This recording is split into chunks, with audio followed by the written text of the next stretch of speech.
আসসালামু আলাইকুম। সবাইকে আপনার টিচিং একাডেমি থেকে স্বাগত। আজকে আমরা সপ্তম শ্রেণীর পাটিগণিতের অনুশীলনী ১.১ এর ৪ নম্বরের ক নম্বর অঙ্কটি করব। দেখো, এখানে বলছে নিচের সংখ্যাগুলোকে কোন ক্ষুদ্রতম সংখ্যা দ্বারা ভাগ করলে ভাগফল পূর্ণবর্গ সংখ্যা হবে। অর্থাৎ ভাগ করলে পূর্ণবর্গ বলতে কোনো অবশিষ্ট থাকবে না, দশমিক আসবে না। কোন ক্ষুদ্রতম সংখ্যা সেটা বের করতে বলছে। তা আমরা দেখো সমাধান করব। সমাধান ক কত 972।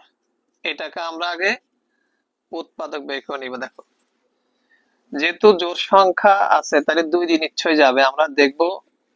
আর 2 দিয়ে অবশ্যই যাবে। কত হয় 972 কে 2 দিয়ে দিলে কত আসে? 972 কে 2 দিয়ে দিলে আসে 486। 486 আসে। এটা জোড় সংখ্যা, আবার 2 দিয়ে যাবে।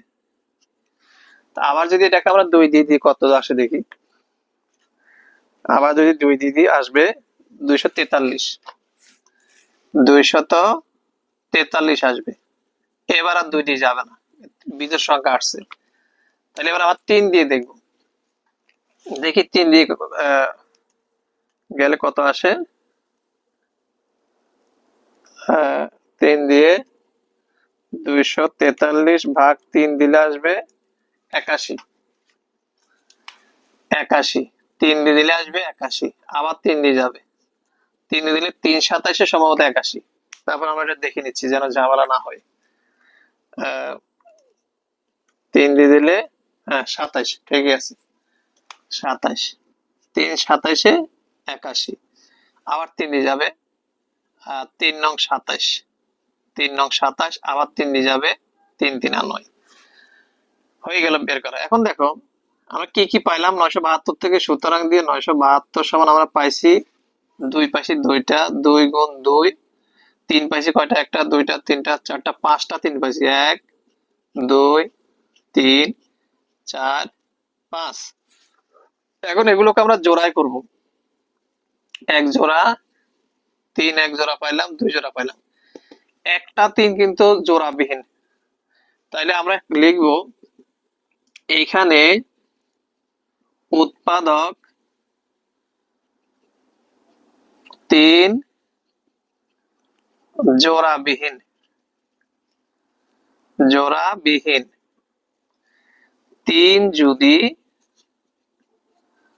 জোড়ায় থাকতো তাহলে সংখ্যাটি পূর্ণ বর্গ হতো। উত্তর কোন ক্ষুদ্রতম সংখ্যা দ্বারা গুণ করলে? উত্তর 3 দ্বারা গুণ করতে হবে। 3 দ্বারা গুণ করতে হবে। এটা হবে আমাদের 4 ক নাম্বারের আনসার। আশা করি এই 4 ক নাম্বারটি তোমরা বুঝতে পারছো। এরপর আমরা খ করবো ইনশাল্লাহ।